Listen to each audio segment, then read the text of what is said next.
I used to think my life was perfect. From the outside, it looked like something out of a magazine. Beautiful house in the suburbs, a husband with a successful career, a daughter on the verge of graduating college, a picture of stability, security. But perfection is a fragile thing. And behind closed doors, my world felt empty. It wasn't always this way. My husband and I once had passion, laughter, long conversations over wine late into the night. But over time, routine took over. He worked long hours, and when he was home, he was glued to his phone or the TV. The man who used to pull me close now barely noticed me. Loneliness is a strange thing. It creeps in quietly, filling the empty spaces of your life until it's all you feel. I tried to ignore it, to tell myself this was just how marriage worked after 20 years. But then, my daughter brought him home, her new boyfriend. I barely noticed him at first. Another college kid, polite, athletic, the kind of boy who radiated confidence without arrogance. He started coming over more often, always smiling, always easygoing. And then, one summer afternoon, I saw him differently. He was outside by the pool, the sun catching the droplets of water on his skin. He laughed, a deep, warm sound, and for a second, I felt something I hadn't felt in years. Noticed. Alive. It was a flicker, a moment I should have ignored. But once a door is cracked open, it's hard to shut it again.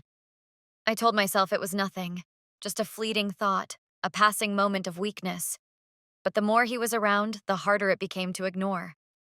Every time he entered the house, I felt my body tense, hyper-aware of his presence. His voice, his laughter, even the way he moved. It all seemed to pull me in. I hated myself for it. One evening, my daughter ran out to grab something from the store, leaving us alone in the kitchen. He walked in, heading to the fridge, and for the first time, we were truly alone. The silence felt heavier than it should have. Need help with anything? His voice was casual, but something in his tone made my pulse quicken. No, I've got it, I said, too quickly, my hands gripping the counter. He leaned against the kitchen island, watching me. I could feel it, the weight of his stare. My stomach twisted, but I didn't move. Then, just for a second, our hands brushed as he reached for a glass. A small, meaningless touch. But the electricity of it lingered. Neither of us acknowledged it. But in that moment, I knew. This wasn't nothing anymore. I should have stopped it then. Pulled away, left the room, created distance before it spiraled into something worse. But I didn't. And after that night, everything shifted. I started noticing the way he looked at me. Longer, more deliberate. The way his presence filled the house, even when he wasn't speaking. One afternoon, I was folding laundry in the living room when I glanced outside. He and my daughter were by the pool, laughing, carefree. He looked up, met my gaze through the window, and for a split second he didn't look away. That night my husband was working late. My daughter had fallen asleep early, and I found myself sitting on the couch, lost in thought. Then footsteps. I turned, and there he was, standing in the doorway. Mind if I join you? I hesitated. I should have said no. But instead, I nodded. He sat closer than he should have, his arm resting along the back of the couch. The air between us felt charged, like we were teetering on the edge of something neither of us wanted to name. And I didn't move. I just sat there, pretending I wasn't already too far gone. I don't know who closed the space between us first. Maybe it was him. Maybe it was me. But in that moment, the air was thick with something unspoken. And then, the line we had been tiptoeing around vanished. A quiet, irreversible moment that shattered every line I thought I'd never cross. The second it was over, reality crashed down on me like a wave. I pulled back, breath unsteady, mind racing. This can't happen, I whispered. But the words felt weak, unconvincing. He didn't argue, didn't push. He just watched me, as if waiting for me to decide what happened next. And that was the worst part. It wasn't just him. I had wanted this too. For days after, I avoided him. I threw myself into chores, into meaningless tasks that made me feel like I had control again.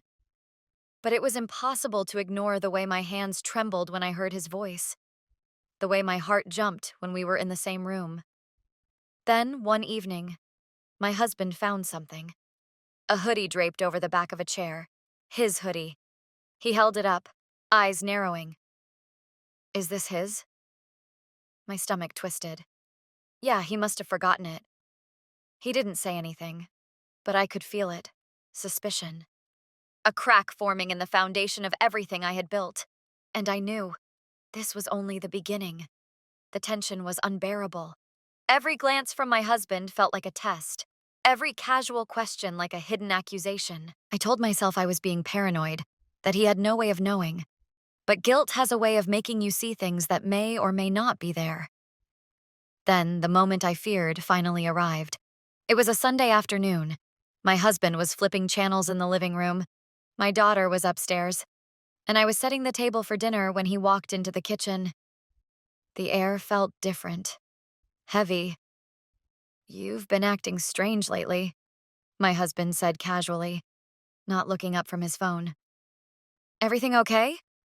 My hands tightened around the dish I was holding. Of course. Just tired. He nodded, but something in his face told me he didn't believe me.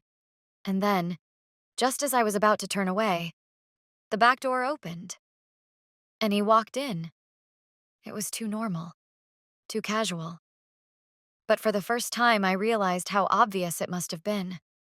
My body stiffened before I could stop it.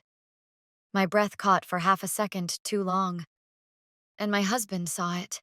His eyes flicked between us. The way I froze, the way he hesitated in the doorway. It wasn't anything either of us said. It was the silence. The wrong kind. Then my daughter's voice called from upstairs. And just like that, the moment was gone. My husband blinked, exhaled, shook his head as if dismissing whatever thought had just crossed his mind. But I saw the shift. The seed of doubt had been planted. Dinner passed in a blur of forced conversations and stolen glances. I barely tasted my food. When the plates were cleared and everyone scattered, I found myself in the kitchen, gripping the counter, breathing through the panic. I needed to end this. The next time we were alone, I said it. We can't do this anymore. He studied me for a long time, then nodded. No argument, no protest, just quiet acceptance. And yet, when he left the room, something in me cracked. Because for the first time, I realized the truth. It wasn't just about guilt or consequences. It wasn't even about right or wrong. It was about the fact that for a brief, fleeting moment, I had remembered what it felt like to be seen. And now, I would have to carry the weight of knowing that some things, once crossed, can never be undone. This is an artistic and fictional creation intended for both entertainment and educational purposes. Any resemblance to actual people or events is purely coincidental. Some scenes and dialogues in the video are part of a dramatized performance and incorporate elements of grotesque, satire, and exaggeration. The creator stands against discrimination, violence, and hatred. This channel fully complies with YouTube's policies and does not infringe upon copyright laws. Bye.